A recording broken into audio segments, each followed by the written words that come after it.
And we're live. Hey, everybody. It's your man, James, Mr. Glitch Hunter, back again with some more live stream action for you. Been a while since I did one of these. You know, it's getting a little touchy there where I'm kind of feeling a little rusty at this. Trying to slap this together at the last minute here. And, I forgot how much work was actually involved in doing a live stream because I haven't done one in a while. When was the last one I did? I think it was Halloween of last year was the last one I did. So, yeah, it's been quite a while since you've seen me live.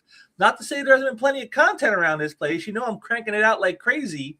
But, I got to thinking, hey, maybe we should do a live stream. I haven't done one for a while. But, of course, there's always the competition with everybody else. But since I saw good old Aaron Lepresti isn't doing his usual shtick on Sundays that I usually watch, and I'm in the chat there, I figured maybe this is a great opportunity for me. Maybe I can benefit from Aaron being lazy.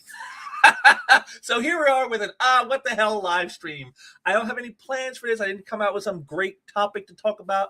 I got some things that, maybe are little bits and pieces that I've been thinking about, but not make a full video on. So I just threw them all together here and said, hey, let's just see what happens. And we'll see what goes. Sound good to you guys? Yeah, sounds good to me too. So there we go. And you can see we already got someone in the chat here.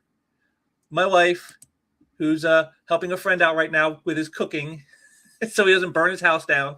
Hi, dear. I'm glad you can join us. And speaking of which, I've decided to let all of you join me. So let me hit this up here in the chat. And there we go. There's a link. So if anybody wants to come in and join me while I'm doing the show, we can, bring you in and we can have some fun with that. Because, again, it's all about having a good time around here. And that's what it's really all about. So let's get it started. And since we mentioned the aforementioned Mr. Lepresti, he's not doing his usual Sunday show today. So, but since I know some of you are probably going to miss seeing him, I figured, hey, why can't I be benevolent and give Aaron a little bit of time on mine, right? So what we're going to do now, we're going to share some stuff here. And we got some people coming in already. Our good friend Leg Kick, who is almost always here. Afternoon, my friend. I'm glad you could join us. I'm going to give us all a little bit of Aaron since he's not going to be here in person to do his stick. We're going to give it to you here. So let's go ahead and share up the screen. And we'll bring Aaron to us, even if he doesn't want to be here. And here we go. Here we are, folks. You'll never see another gaggle of great creative talent together in one place ever again. We got Randy Emberlin, Chris Warner, and the man called Lopez, Aaron Lepresti. Here we are. So there you go, folks. There we go. We got Aaron. This was taken at SummerCon a couple of weeks ago when I was there. It was a good time, and I just caught this little moment on video. I think I had it in my con report, but I just thought it'd be kind of cool since Aaron isn't here. We'll give him a little airtime. So here it is. He actually did show up. He did do a live stream. He was on my live stream, so no one can say he didn't do something this week. That's right. That's right. Because we have high quality around here, don't you know? Don't you know? Oh my God, that's hilarious. But so that was thing. It's just one thing. So Aaron, if you're watching this, you're welcome. You're welcome for me giving you some time on my show. So you're still doing a Sunday show. There you go.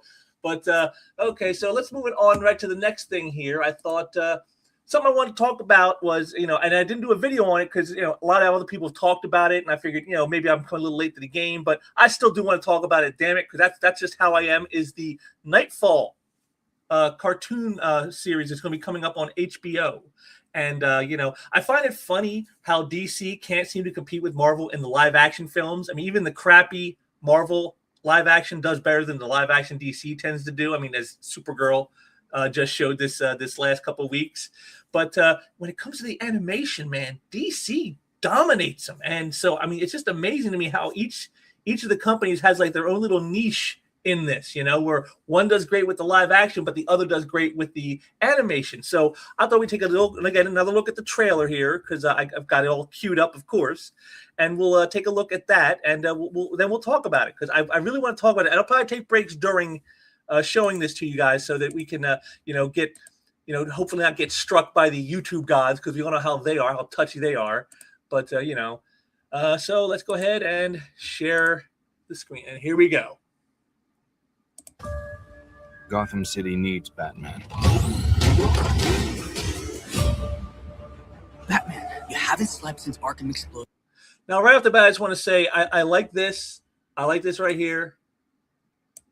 the Batmobile design, because this is the era of that Batman with the futuristic style that Norm Brayfogle did. I love that design of the Batmobile. That's my Batmobile as far as I'm concerned. There's, I know there's one before it and they've done one since, but this to me, that's the Batmobile. That is how I like that they're like, and this is a nice touch, that you're going to see throughout this that I've seen is that they're really seem to be taking it seriously and wanting to, give people what they really want. Like they know what the story is and they know people know what the story is. And so rather than say, we're going to try to change everything and make it into something it's not, let's stick to the actual story.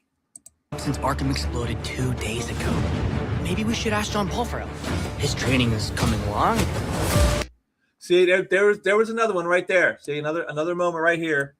John Paul Valley, again, if you read the story, you remember when he wore this outfit, the black ninja outfit that Robin created for him when he wanted to be join the Bat family. So again, nice little touch. Nice that they're all the winks and nods and the little Easter eggs to all us who read the story back in the 90s. I like that they're doing that. We're all that stands between those inmates and the fall of Gotham. And there we just saw Mr. Freeze and the Scarecrow Kelly Jones designs. Again, if you remember those memorable covers from the Knightfall saga, this is Kelly Jones style right there. It's just kind of awesome. I like, again, another great touch. They say you are the greatest detective, and yet you did not see this coming. Love the voice for Bane. I don't know who. I haven't done a lot of research on it, but I don't know who the voice actor is. But they are excellent. This is how Bane should sound, and again, just looks great. They're going with the classic look of Bane. I love the tubes out the head. That's great stuff. It's totally memorable from the Knightfall saga. I intend to break you. Then give it your best shot.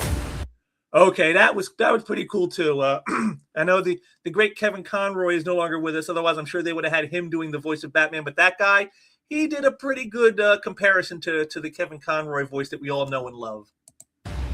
Let chaos reign in Gotham. We have to help Batman. Suit up. There you go. See, that's again the craziness of Azrael's Batman. I love that. Again, they show that they're showing the respect to the source material, which you don't see in a lot of the stuff that these guys are doing nowadays. Again, it makes me feel so good about this that it's going to be actually a good thing to see. Well, that's a gritty new look for the Dark Knight.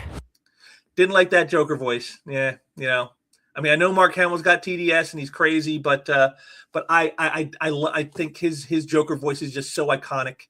I mean, it's just nobody can touch it. Got some words here from Leg Kick. I think Knightfall is going to be fantastic. It's too bad Kevin Conroy's voice wasn't put in using a. Well, I mean, yeah, they could have done that, I guess. But I mean, in my way, it's like, I don't know if I like this idea of bringing actors back, like in roles and in their voices and stuff with AI, because it's like they're gone. We had them for when we had them, and we should learn to accept that. And I think AI. I don't know. I don't think it's a good thing to do that. It feels too fake. So I'm not down with that. Yeah, I hope, again, we're seeing, again, we've heard recently about the AI thing. Is they're going to like with a PlayStation that are going to like no longer do physical copies. I hope they make physical copies of this. I hope there is a 3-disc set of the Knightfall saga on DVD or Blu-ray. I will buy it. Are you listening, Warner? Are you listening, DC? I will buy it. I will pay you money to have this on Blu-ray, please. And we got someone else here joining us, Creative Faye. Hello, Creative Faye. Glad you could join us. Let's continue on. Something else is going on out there. Okay, that's just badass right there. I love, the popping the blades and the flames, and then just boom, there's his face. I love this Azrael design. I always have ever since the very beginning of the story. I've always loved this character's look. I know it's a lot of ornament, a lot of detail, but they got it in there. Again, we'll back it up a bit. You can see here.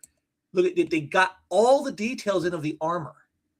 All that, the cape, the way it flows, the belt, the gloves, all of that stuff. That's excellent. I love that they're paying such strict attention to the details in all of this.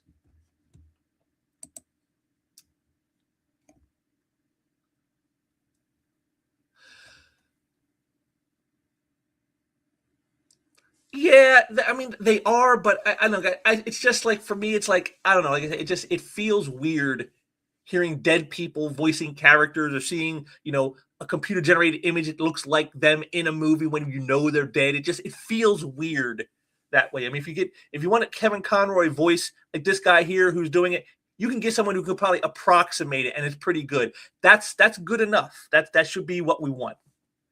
I don't think we need to AI the dead people back. Let them rest. They gave us their all. It's time for them to have some rest, please. Please don't AI me, people. Please, when I'm gone, just let me be gone. Okay, I've done my bit. It's time to move on.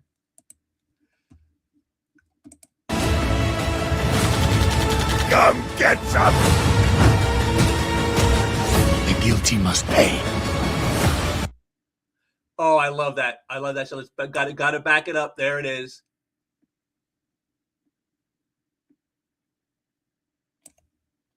He must pay. Look at oh my God, that is freaking awesome. This is the as bats right there. Perfect. Beautiful shot. I love it. The lightning, all of it. It's just so and oh, I can feel it. I can feel it. Oh.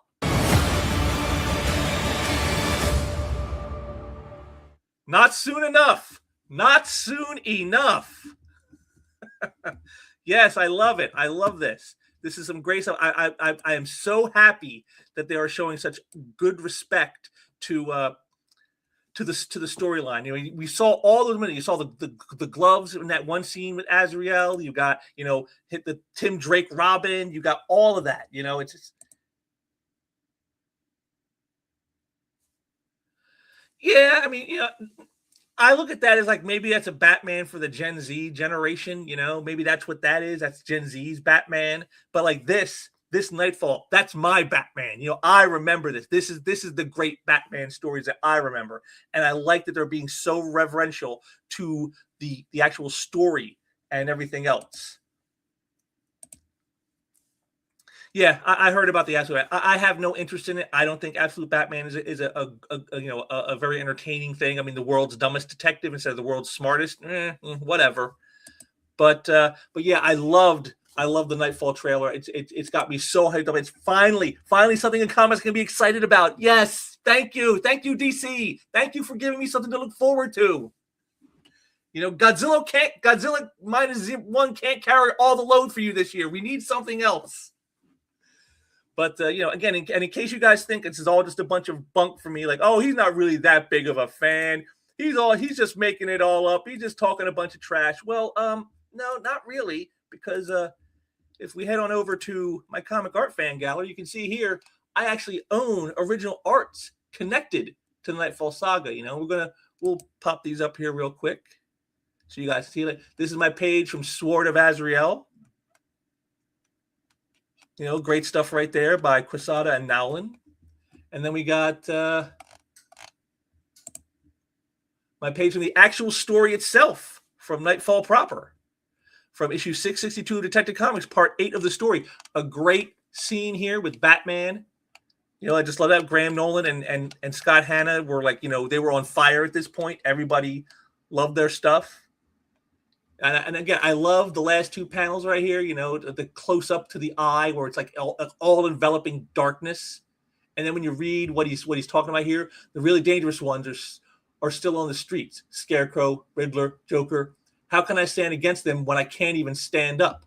Who will stand between Gotham and Bane? I mean, just the gravitas of a moment like this. And that's what you see here. And that's what I love about the story. It's like you never knew what was going to happen next. You thought just Batman beats some villains. No. There's a lot into the story that's a lot deeper. And there's so much happening. And, you never know what's going to happen next. And then, of course, we have my third piece here, which is the Vengeance of Bane 2 one-shot, which is sort of like the aftermath. You could call it the epilogue of Knightfall, where we see in this scene Bane is in prison and he's a broken man, and yet he's still with the face you can hear, still defiant, even in the face of certain life in prison and everything else and the losses he took. He's still defiant to the very end. These are who the characters are, and this is why I think it's so good that they're taking such care to get the story right. To say we're just going to kind of follow what guys like Grant and Dixon and Mensch and, you know, Nolan and Aparo, what they all did. We're going to follow their lead because they made this story what it was. And I'm glad they're showing that respect with the designs they're using, with the voices, you know, sounding so good. I really am liking that a lot. So I'm liking the respect that's being shown. And it makes me want to, like I said, want to support this even more. So definitely, you know, again, probably it's probably one of my favorite epic storylines of all time, even better than like the Marvel Secret Wars, even better than, you know, any crossover you can name. To me, Knightfall is the end all be all. This is what every crossover wants to be and usually can't attain. So yeah, definitely some good stuff there. And we got some more comments here. Got like Yeah. I mean, I can see it's not. I can see they're kind of going for a little bit of the Bruce Timm style in it, but you can definitely tell he's not the one who's in charge of this. Yes, you can definitely tell. But again, I like the respect there. That's another respect to the animated Batman series itself, to have a style that's, you know, at least in the vein of what the old series in the 90s looked like, you know, right around the same time Knightfall was happening. So I kind of like that. Again, the respect that DC is showing to this has me hopeful that this is going to be an epic, you know, event that I can't wait to see. And so let's go ahead and I'm getting what's this? Yeah, I mean, yeah, maybe. I don't know. I've heard mixed on it. Some say it's really good. Some say it's a pale shadow. I don't know. You know, going back like that, I mean, to something that's like, you know, already ended and trying to bring it back. I don't know if that's the way to go. See, Knightfall, they never did anything with. So this is kind of cool to see it being done this way, to take a series that already existed and say, we're going to try to continue it on in the modern era. I don't know. It's kind of tough. And then hey, here's my wife begging me to put the link in there again. So let's go ahead and do that here. Well, here's the link, everybody. Right here. So that's right there. So you can, if you can see that, you know, maybe type it in and let me see if I can grab it here. Yeah, there we go. I can grab that.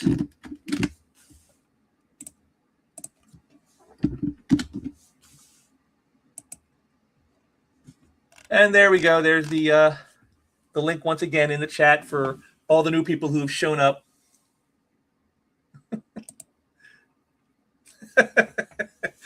What have you got, like Galaxy or something? You got a Galaxy and it's like, oh no, we don't like those. No, you can't come on. That's why I use a computer, my friend. That's why I use a computer. I don't do a whole lot on the phone with my YouTube and videos and stuff, because it's too much hassle. Because of things just like this, you know, certain phones or certain, you know, apps just don't want to work the right way on a certain type of phone. I don't want to deal with any of that. See, there you go. See, I told you. See, trying to keep up with the Joneses. Look what it got you. Oh God. But yeah, so that was that's my thoughts on the Knightfall stuff. I really enjoyed that. I thought it was a great thing. When I first saw it, I was just blown away at what I saw with the visuals. And it's like, you know, I need some more of that. I need me some more great, you know, great stuff to think on like that. And I'm glad they're giving us something good that looks so far. You know, again, I know they can always screw it up. You know, they could have showed us like all the best parts in the trailer and then the rest is garbage. Yes, that happens, but hopefully that won't be the case. Hopefully this is a sign that they're actually going to do it right. And I hope that that's the case.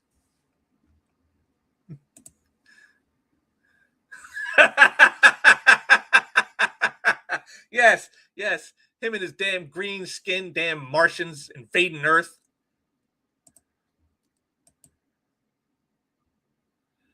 Hey, Auntie Entity, that's okay. You know, if you can't join, you can't join. Like I say, it's just something I did, you know, this is the last minute thing anyway. I just slapped this together at the last second, you know, because Aaron said he wasn't doing a stream this week.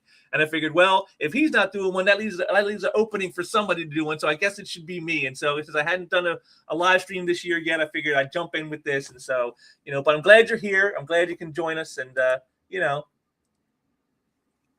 have some fun here with us.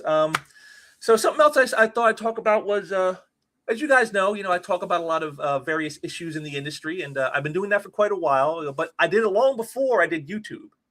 I mean, you guys see my, you remember my sequential thinking pieces. You've seen some of my recent videos for comic industry craziness, including the one I just put up yesterday, and it's interesting because you think that this is something I've new in YouTube, but no, I was doing it long before that. And so let's go ahead and once again share our screen here, and I'll show you guys.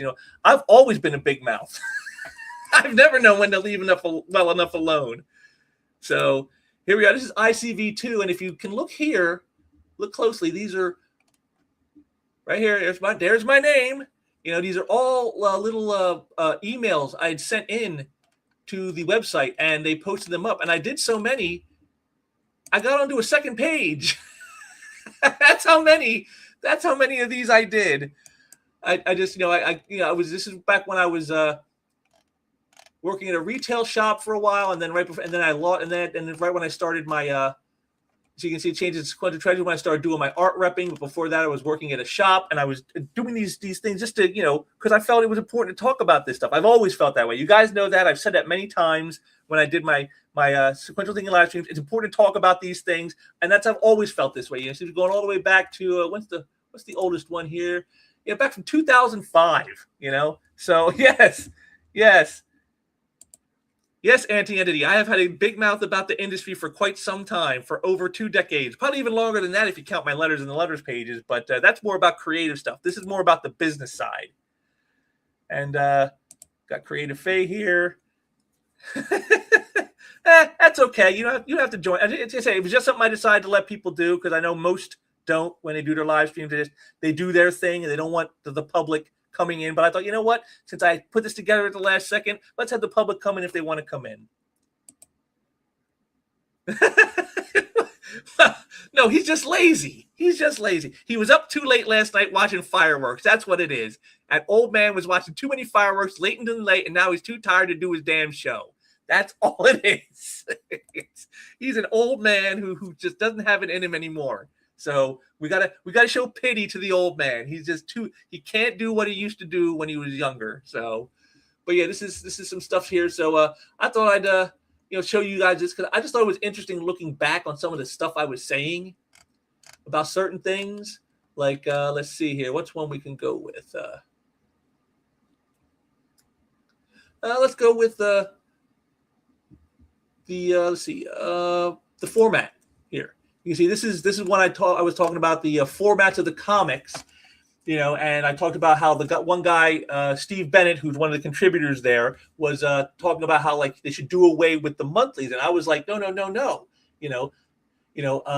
because I said I talked with fans and retailers on topic, and most of them backed up my previous point that the classic monthly format still has a place at the industry table, even if it's not at the head of the table anymore. Because that was his thing, is comic, the pamphlets are they're passe, they're not really necessary anymore. You got the trade collections, you have, digital was coming around at this time, and so he thought that it's we don't really need them anymore. And I'm like, no. We still need the monthly books, for two very important reasons. One of the reasons I said is because that the trades that everybody buys, they're cheaper. Pardon me, they're cheaper because people bought the single issues, so they got some money out of that. Which then, when they package it up in the trade collection, they can sell it for cheaper, because now it's not new material; it's reprint material, and that makes it easier and more accessible and a better price point for people who go that route. So you need that money on the front end to keep that going. Otherwise, the trade would be all new material, and you'll see the cost of them double, maybe even triple in price. Is that what you want? I don't think it does. I don't think that's what people would want. And on top of that, I said they're also great as tasters, to get people interested. Telling someone to try a $15 or $20 or $25 collection, is a big investment of money if they've never tried the book before. But if you say, well, here's a $4 pamphlet, and you can try it out and see if you like the story and the art and the style and what's being done, that's a lot less of a financial commitment than a $20 or $25 trade would be.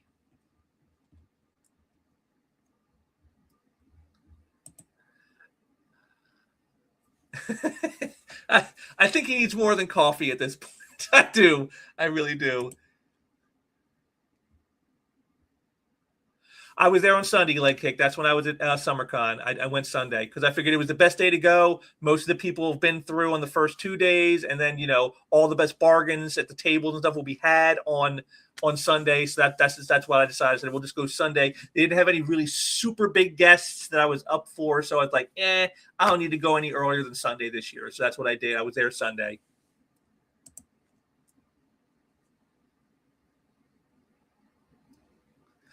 Yeah, I mean, but that's kind of a problem in and of itself too, because I just talked about this in my my new video yesterday about variant covers and how it's becoming a problem because all these exclusive variants, and blind bags and these things they're doing now is like it feels like rehash of like the early 90s with the gimmick covers. Everybody remember the gimmick covers? Die cut metal and holofoil chrome and all the embossed, all this stuff. And yet they didn't improve what was underneath the cover.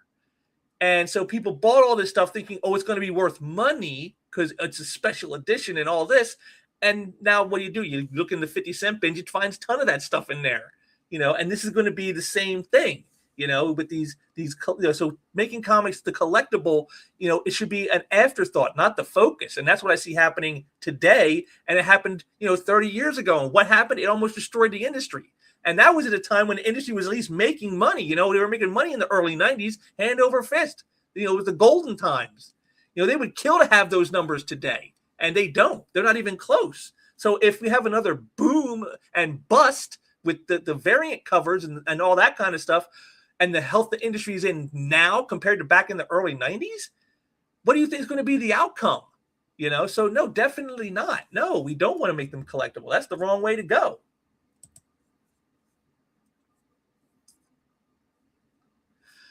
Pretty cool, Creative Faye. Yeah, I mean, and for you, a lot of people would say that the Bruce Timm animated series got them into Batman. I would not be surprised to hear that.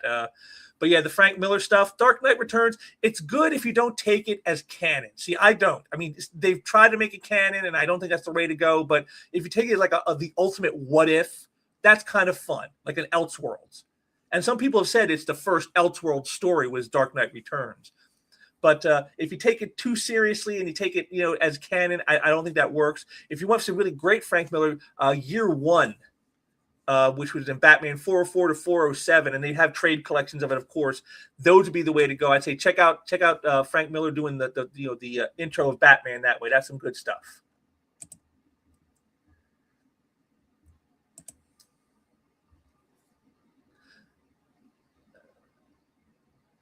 That's cool. I mean, I don't have a problem if someone wants to do a cover with an artist that isn't the interior artist, just so long as you're not saying, well, we're doing this to make it collectible. I've always liked, if you're going to give people a choice in covers, that's fine. Let shops order whatever covers they want and in whatever quantity they want. And that's the way to go, because then people can have a right to choose. But say, we're going to limit this to 1 of 50 or 1 of 100 or 1 of 500. No, I don't like that, because that brings in speculation. And again, we all saw what happened in around 93, 94 when that bubble popped. We all saw what happened. It almost destroyed the industry. And here we are again. They're pumping up another bubble with variant covers, and we're going to see the same kind of crash if they're not careful. And I don't want that, because again, like I said, the industry is not nearly as robust now as it was back in the early 90s when the first one happened. So they ain't got that leverage.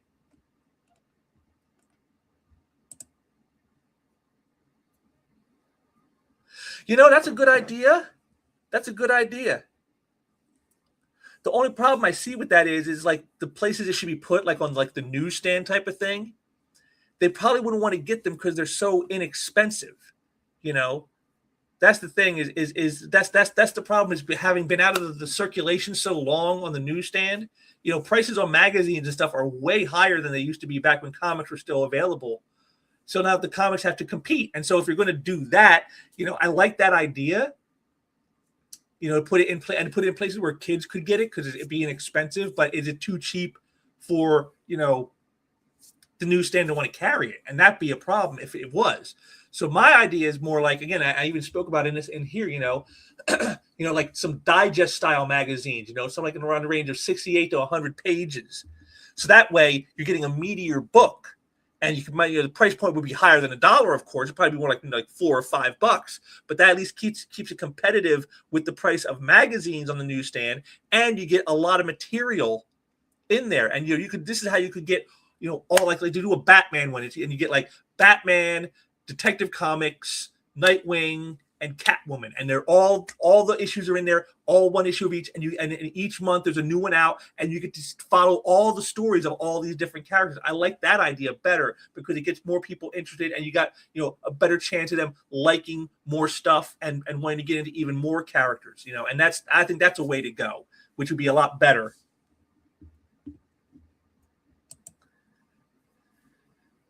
Yeah, but again, Billy's thing is, he's doing a crowdfunder, so his limit is what the people are willing to buy, and that's my point. Is he's not creating an artificial, way of like, we're going to make this one of 500. He's like, I'm going to make variant covers, and whatever gets ordered, that's what I'm going to produce. With maybe a little extra for damages and stuff like that, but that's what I'm going to produce. And so there is. So if it's limited, it's because the clientele, the customer, made it limited, not the producer. And that's a completely different thing in my mind.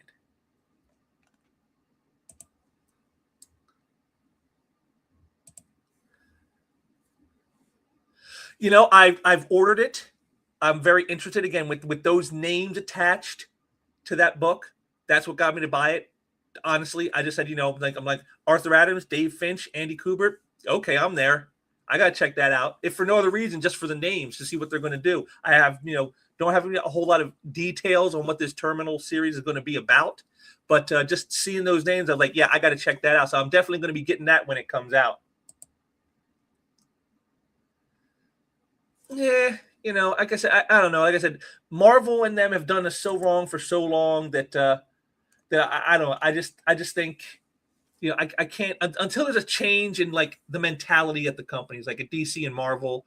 I'm probably not going to be really buying anything of theirs, at least nothing that's current, because it just rewards them. See, they don't understand that, if you support, well, I'm going to support this one because it's actually well written and well drawn, and I'm not going to support this other stuff. They just take the money they make from that and they produce more garbage.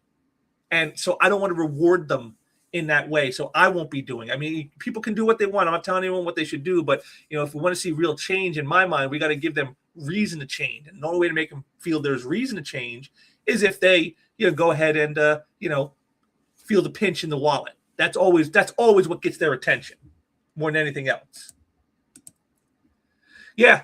Yeah, exactly, Anti-Entity. It's like I said, a 68 to like 100-page book that you could go out and buy on the newsstands, featuring the Bat family, the Superman family, the Spider-Man family, maybe do like the Avengers family, stuff like that, the Justice League family, that could get people in, that could get kids in, because you could put out all kind. And again, you don't have to make the current work, which most of it sucks. You could go back to those classics and repackage them and get kids to check them out, and maybe get them hooked on this stuff. Or you could do a mix, have a few modern tales in with some classic tales, and then they can, see what they like. And I say it's just a better way all around. Like I said, it would definitely help in getting it on the newsstands, because the price point would be high enough that the newsstand would see it as a viable, product to carry. Whereas if it's $1 book, they're not going to be like, it's only $1. We don't need to carry that on here. Whereas if it's like a $5 book, well, okay, that's competing with like magazines. And so, okay, we can, and it's a thicker book. Yeah, we can put that out there. And I think that's definitely the way to go. Yeah, like I said, they don't have any desire to create anything any good, because who's holding them to account? Who's making them listen? I try. Some of us on YouTube, we're making our complaints known, but are they listening? They don't care. You got fat guys like Tom Brevoort who doesn't care about what he's doing. He's said it himself many times. He doesn't care about Marvel's continuity. It's all fiction in his eyes. He doesn't care about, whether, the stories make sense or not. I mean, so when you got that kind of mentality running the show, what do you think you're going to get?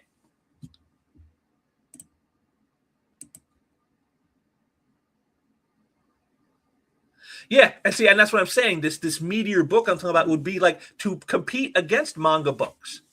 Because you might not get them not just on the newsstands, you might get those in the bookstores, and that again another venue. And again, it'd be a meteor book, so kids would be more inclined to want to get it. Now, again, like I said, DC is doing something really smart with their compacts that I've seen, you know, where they take some of their best stories like All-Star Superman or like Hush from Batman, and they make these little manga-sized books that have the story in it, and you can pick them up and stick them in your backpack, carry them wherever you go. It's manga-sized, so kids who love that whole packaging, it's perfect for them, and it can get them into this stuff. And, you know, that's what I see. But then, like I said, this is DC, and, you know, DC's the whole motto seems to be one step forward, two steps back. You know, they'll do the DC compacts, which are a great idea. Get them into bookstores, get them on the shelves out there where kids will see them, and then they go and do these giant 11 by 17 art page size comics of Hush, and it's like, why? Why would you do? How are you going to store that? Where are you going to put it? You know, there's no boxes big enough for this. You know, what are you gonna do? Stick them in a drawer and leave them flat? I mean, it just doesn't make sense. It's one step forward, two steps back with DC and Marvel. Well, they got their heads up so far up their ass they can't even get out of their own way to make anything any decent. You know, they go from event to event and it means nothing. They're ending the Ultimate Universe, and then but now we're really going to end it. We're going to bring it back, and it's like, what are you doing? What are you doing?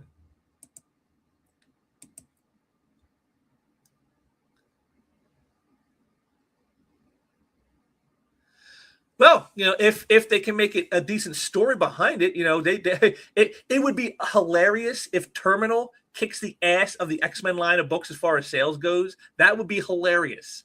That someone doing an X-Men style book can beat the actual X-Men at their own game. That would be hilarious. I would love to see that.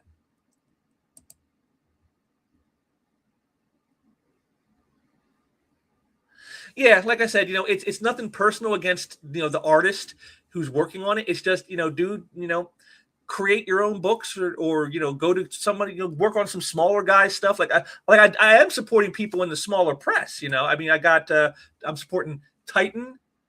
You know, I'm supporting Titan comics for Conan. I'm supporting the Energon universe over at Image. I'm supporting the Ghost Machine over at Image. You know, I'm checking out some smaller guys stuff that I have coming in. I just started checking them out.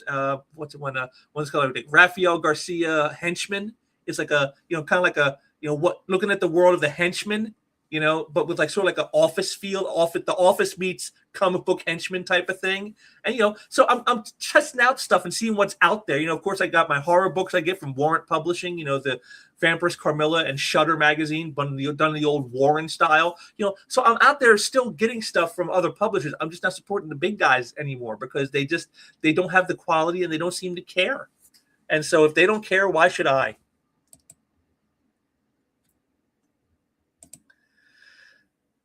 Yeah, you should check into it, Anti-Entity. Like I said, I know it because when I was scrolling through a discount comic book service where I do place my orders every month, I saw this book Terminal and I saw the names attached, and I'm like, oh wow. And I said, I guess maybe I'll have to give that a check and see what it's like. So yeah, I would definitely say if you can get some copies of it, make sure to check it out because like I said, the talent on there is banger.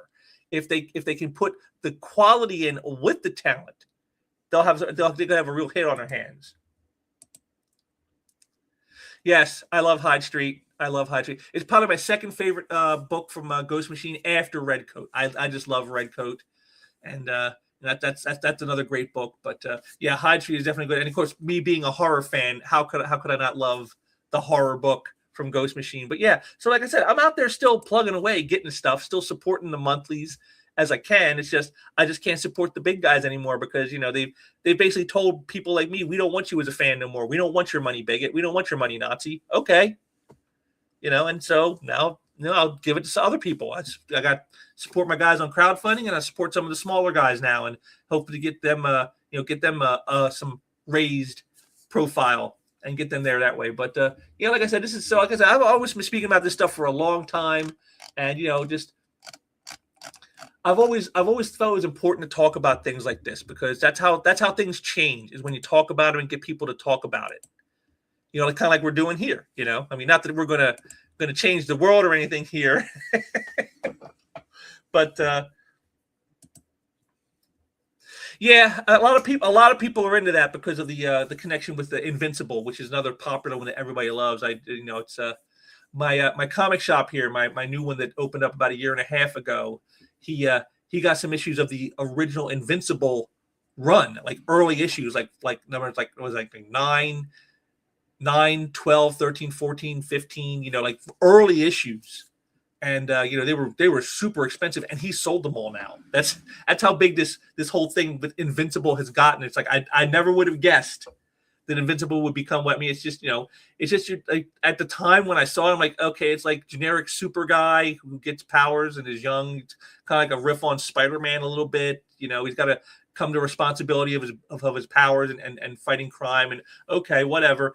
And yet now it's this huge thing, and so you never know what's going to happen with this stuff. It's amazing how this stuff just can blow up overnight, and you didn't even have a clue that it was going to do that. And then, like, to have a spin-off that's even almost more successful, the Battle Beast, is just, it's insane to me that's how they went with that. But yeah. So next up, I thought, we'll have a little more fun here. Yesterday was the 4th, of course, and the wife and I, we went around town, we did some stuff, and we stopped by Comics, the comic shop that I told you about. My guy, he's awesome. Oren, he's a great guy. You should go on Facebook. He's got a Facebook page. It's Comics, Yakomix,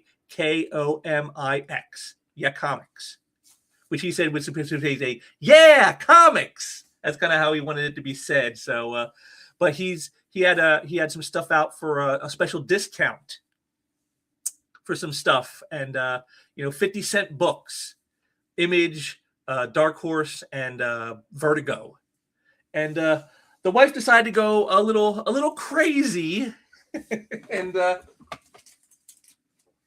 get some stuff. And in case you're wondering what it is, she got like most of the run of like the first 50 issues of Wildcats. She got most of that run. And then she went crazy for some Gen 13.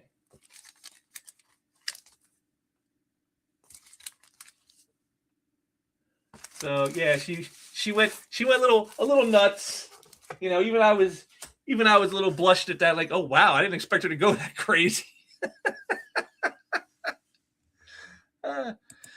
Yes, Creative Faye. In fact, that's how we met. We met back in the old days of if any of you old timers out here who are watching know this, that the old days of the AOL times, and DC on AOL, when they had like the chat room and the forums and like a news page for like events, new books coming out, and that was all that was there. Yeah, we met in the chat room during the John Byrne Wonder Woman chat, because he was the artist of the book at the time, and so that's where we met, and in there. And so yeah, she's been in the comics longer than me, and I've been in it for four decades. So yeah, like I said, I know. Like I said, so that's like I said. So I'm hoping if they have quality that can go with the talent, it's all going to end up really great. Yeah, I know. That was a lot of books, Anti-Entity. That was a whole lot of books. I think she spent like $60 and she got like, over 60 books. It's like, okay, but yeah, she just went a little crazy. Yeah, they do have great artwork. I mean, you got Jim Lee, you got Ed Benes, you got, was it Al Rio, the late Al Rio? You've got Campbell in there, so you got great artists in there. But again, it's Image books, so not going to be very deep as far as the stories go, especially early Image like this. Yeah, we met in the chat, we started talking, then she emailed me a couple weeks later for my birthday and told me happy birthday, a person she had just met.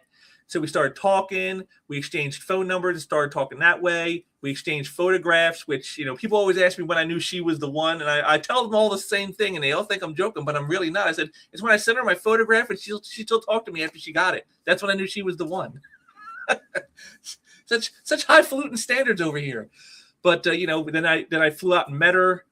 And I spent a week with her, and it just felt so right that I went back home. I finished up stuff I had to do, with like family and friends out there. And then I packed everything up and I moved across the country to be with her. And I've been with her ever since. Then in fact, in 3 days is our 26th wedding anniversary. So, and the first, just 4 days ago, was 29 years to the day that I moved in with her out here. So, that's how long it's been. It's, so if you think it can't happen to the geeks, it can happen. It can happen to us too. Yeah, I know, dear. I know you love more stuff on Wildcats. I know you do. She doesn't love his Supreme, but she loves his Wildcats. Yes. I'll never forget those days as long as I live. Yes, we did get it. Yes, we did get it, Light Kick. I actually put up a short video a couple days ago, where I show that we have got the copy in. I haven't read it yet. I've been reading other stuff. I just finished up a new Why It's Great video that I'll be posting later this week, and so I've been reading other stuff, trying to get stuff done. But yeah, we definitely got one, and it looks good. Again, the art's a little rougher than it used to be, but then, Byrne's in his 70s now. He's not 30 when he was doing the X-Men back in the day. He's in his 70s now, and he doesn't have Terry Olsen inking him. So, it's going to be a little different, but you could still tell it's Byrne. And, again, if his stories are as good, as they were then, and they're that way now, again, it'd be funny to watch him kick the ass of the current X-Men guys, who are doing the X-Men books right now, being kicked by a guy who left the book 30 some odd years ago, and he's just telling a what if story. What if I didn't leave it? And then it's going to be better than your stuff. That's hilarious to me.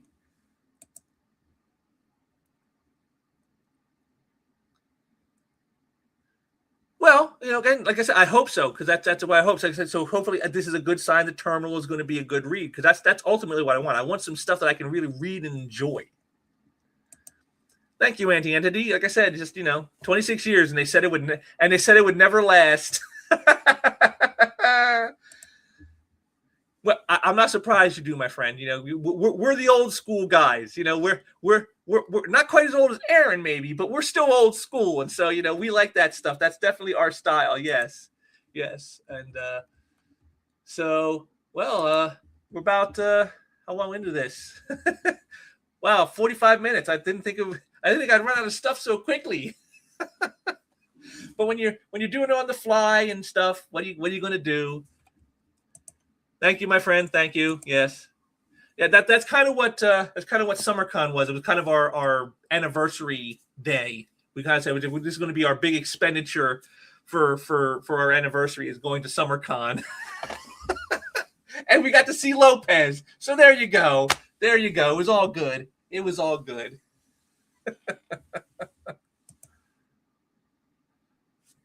For what? I mean, what? Getting on a plane? Letting you spend $60 in Image Comics? What? Thank you for what? It's like I could stop you anyway.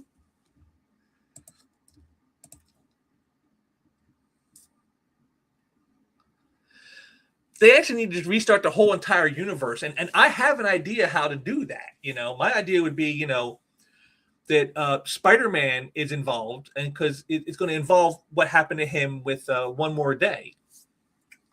And it's going to be that it was a compact between Mephisto and some other entity that caused everything, because everything that happens is all due to their machinations. And the person who's going to be the one that's doing all this, who's altered everything so badly, is going to be Dr. Manhattan. But we're not going to show him, just like infer him. You'll see a blue foot. You'll see the back of a blue head. You'll know who the character is. It's Dr. Manhattan from The Watchmen. He's the one who's been tinkering with the Marvel timeline.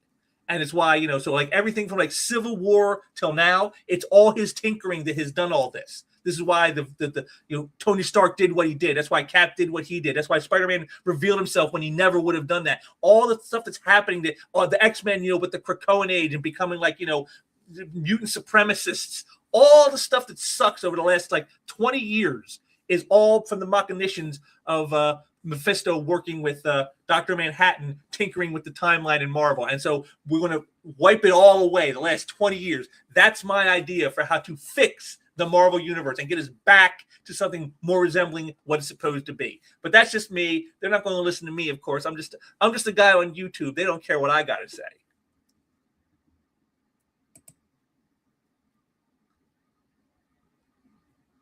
Sweet. Yeah, I got the Graybeard sketchbook and a Kit Carter T-shirt from Aaron. So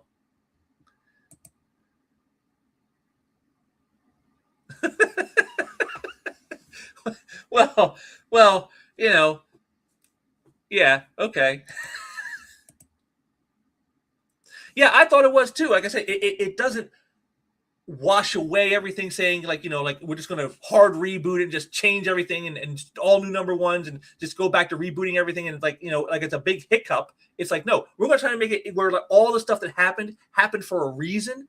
And now we can get back to the Marvel Universe proper.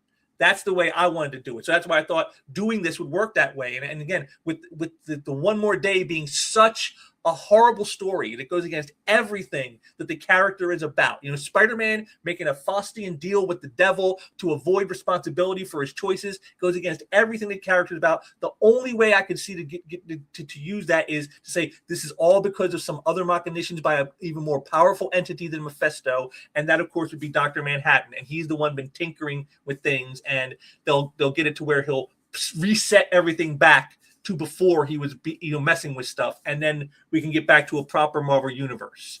That would be my idea to do it.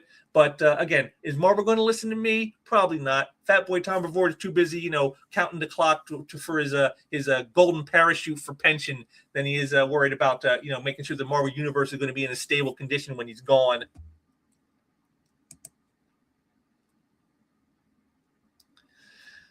Yeah, that's again. It's funny. If he could have got working on it a little sooner, he could have been the premier artist of it rather than the secondary artist. The way it happened, instead of was it Carlos Pagulian is the artist who did like the first like couple storylines before Aaron came on, and so Aaron's like the also ran of the Planet Hulk story for that, and it's like if he would have been there at the beginning, he could have sold some of that sweet cash.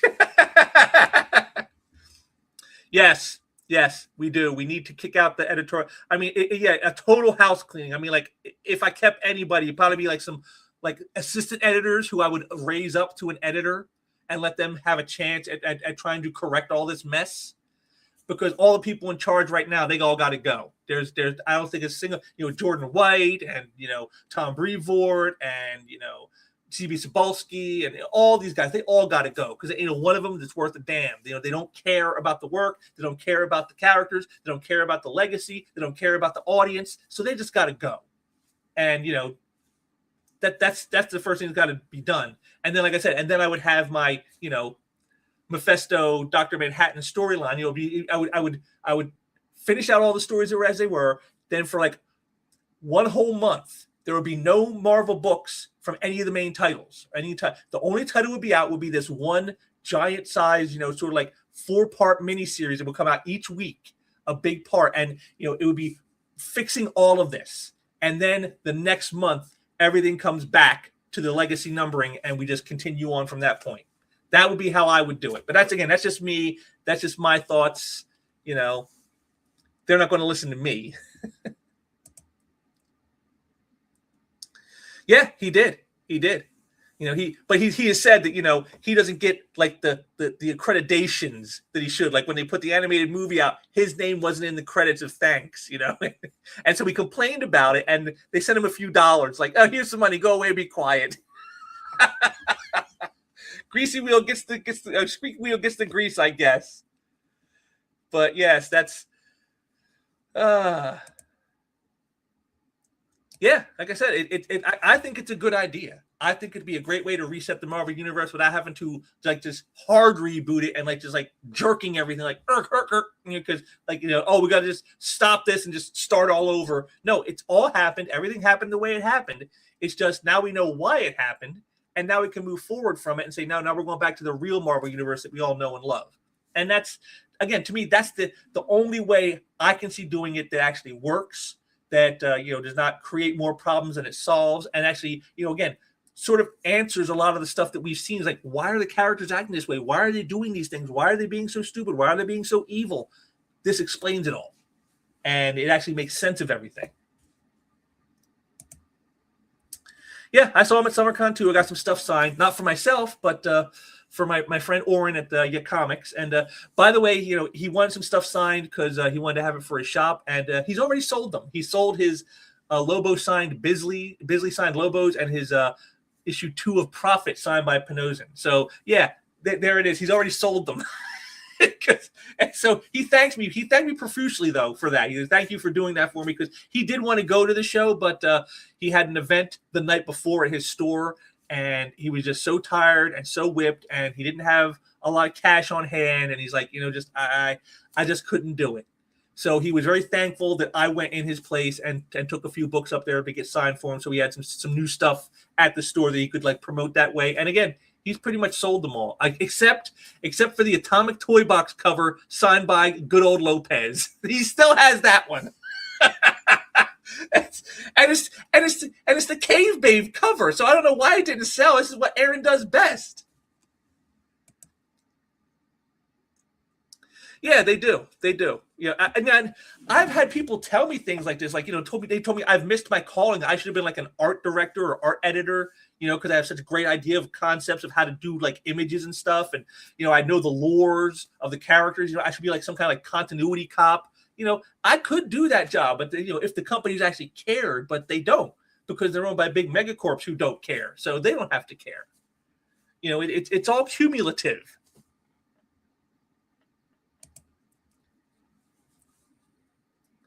See, but it also works. And again, we won't actually use his name. Again, you'll see a blue foot, you'll see a blue hand, you'll see the back of a blue head. You'll know it's Dr. Manhattan. That's who it is. But we'll never use his name, and we'll never show him in full so that they can say, "Oh, you're copyrights and all this other not garbage." No, it's just this entity, and that's what we'll call him, the entity. That's what we'll call him, the entity.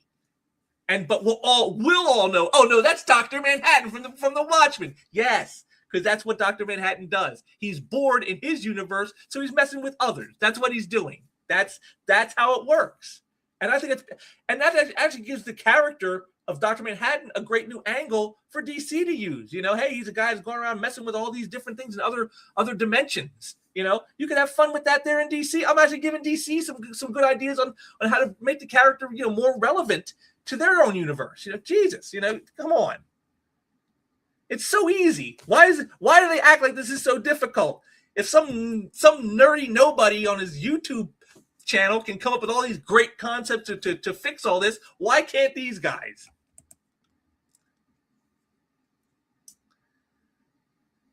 Oh, okay, that's cool. Like I said, I just brought the Prophet because that was a blast from the past, and he really laughed about it because the cover, he inked it, but the cover was penciled by Liefeld. And it's a shot of like the short guy with the stogie and Prophet, and they're kind of like leaping at you. But if you look in the background, they're up in the treetops, like you see the tops of trees and nothing else. And he said, "Pardon me."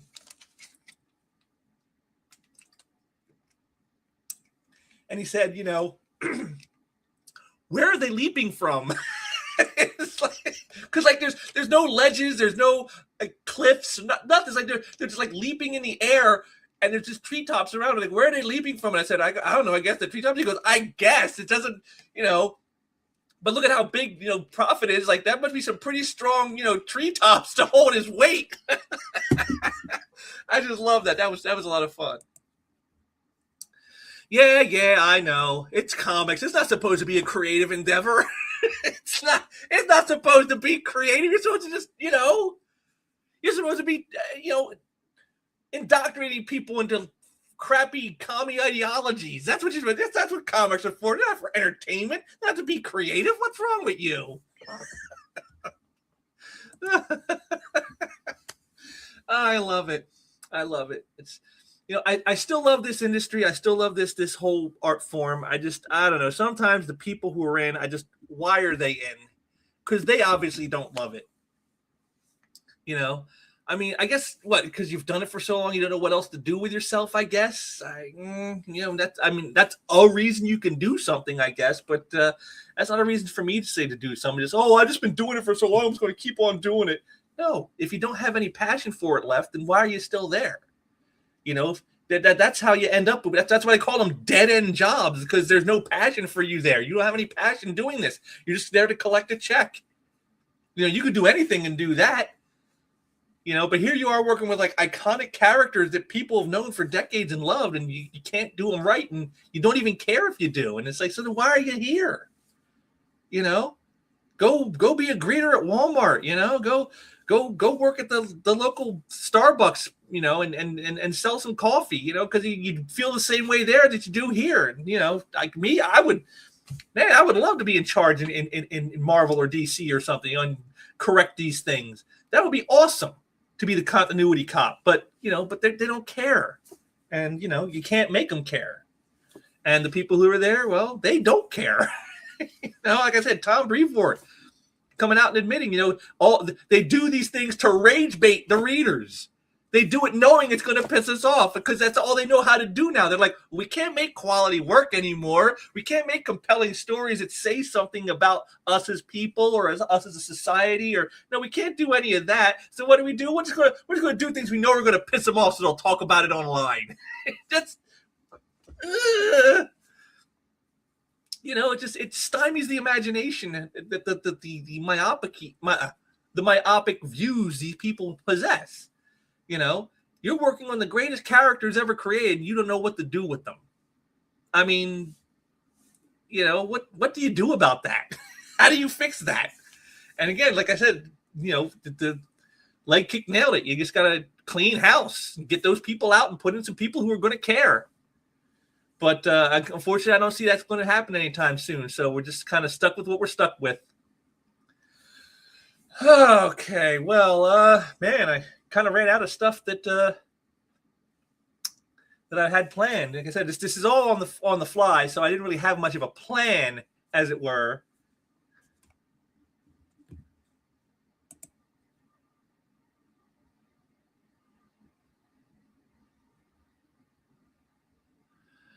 It would depend. I mean, it depends on how much power you would have in your position over theirs, and how much the higher ups would back you up over them, because that could always happen. You could get some higher ups who might back you up on something, but that's what it's going to come down to. And if you don't have higher ups backing you up, and you don't have as much power as the one that's standing against you, yeah, you're right. You're not going to get much done.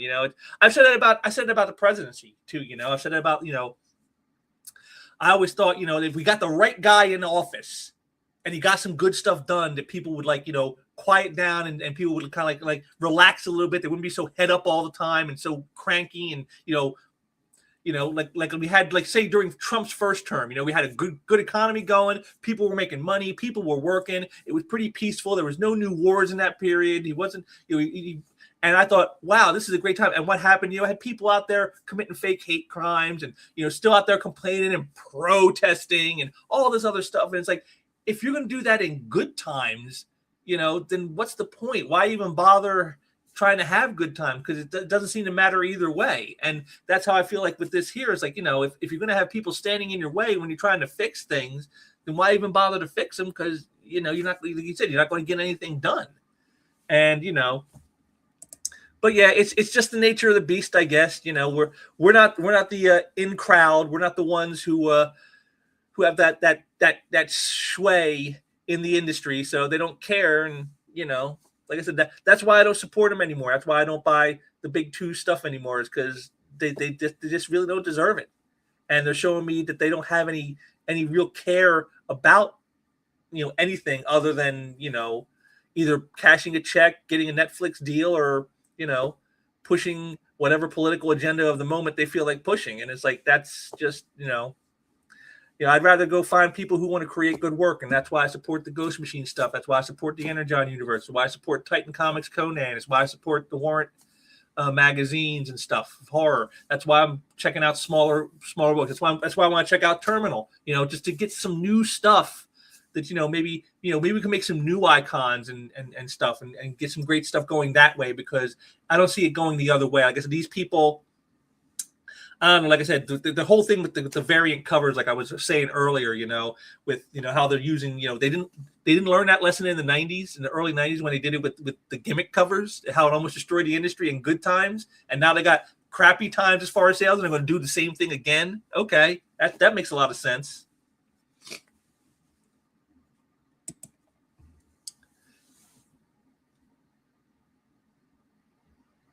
Yeah. And that's pretty much what it is for me. Is I just, like I said, I just can't bring myself to do it. I mean, I've heard a couple things from people, like maybe like a mini series or a special or like a one shot. It was really good. Like what was it like? What was it? Was it Superman, Spider-Man, or Spider-Man, Superman? Spider-Man, Superman, I think was the one that they said was good. And it's like, even if it is, I don't care because I can't support you. You know, even if you do something good, because you're just going to take that money and put it into something bad. And I don't want to support that. So, it's tough choices. This is what adulting is all about. Making tough choices about stuff you don't want to have to make tough choices over. Well, we got over an hour here, and like I said, I'm out of stuff to do, and no one seems to be coming in. So I guess I'll just call it good with this. Like I said, it was all last minute anyway, just something I threw together. I figured give you guys something fun to look at, some laughs or whatever. While since Aaron isn't here to provide them for you. Although, again, we did manage to squeeze him in to the show, so he was still technically doing a live stream, even if it wasn't his live stream. But I want to thank you all for joining me today, and just want to give a few shout outs here and say, to my friend Leg Kick, Creative Faye, Anti-Entity, thanks for joining me, you guys, and my wife, of course. And just want to remind you guys, don't forget Monday, tomorrow, we got the latest edition of Artistry Appreciation with me and artist Andy Smith. We're going to be talking about a very controversial artist this time, artist Greg Land. So you don't want to miss that. That's going to be a lot of fun. And I got another Why It's Great that'll be coming out probably on Wednesday. I try to get those out on Wednesdays for New Comic Book Day. And it's going to be kind of tied in to the one I just did about the Detective Comics issue. So you're definitely going to want to not miss that. Of course, I'm going to have some more shorts and things that I'll be doing as well.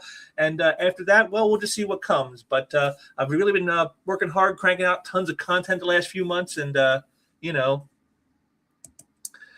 Oh, it'll be tomorrow at noon Pacific time, which is 3 p.m. Eastern time. So that's when the Artistry Appreciation premieres is at 12 p.m. Pacific, 3 p.m. Eastern. So that's going to be when we do that. And again, we're going to have a sweet piece of art by Greg Land to talk about. We're going to talk about Greg Land, his work, and a little bit about the controversy surrounding his work. So again, it's one that was like a little different from what we usually do at Artistry Appreciation, because we do a lot of appreciation of the art itself. But with Greg Land's case, with the controversy, we couldn't just not ignore that, and so we did, and we talked a little bit about that. And I think we'll get some good insights from Andy, because he did actually work with Greg down at CrossGen. So I think you guys are going to enjoy that. So make sure to check that out tomorrow at 12 p.m. Pacific, 3 p.m. Eastern, and I will be back soon with some more stuff. And so as I head on out, I'm going to give you guys one last thing here, and we'll call it good, and I will see you all soon.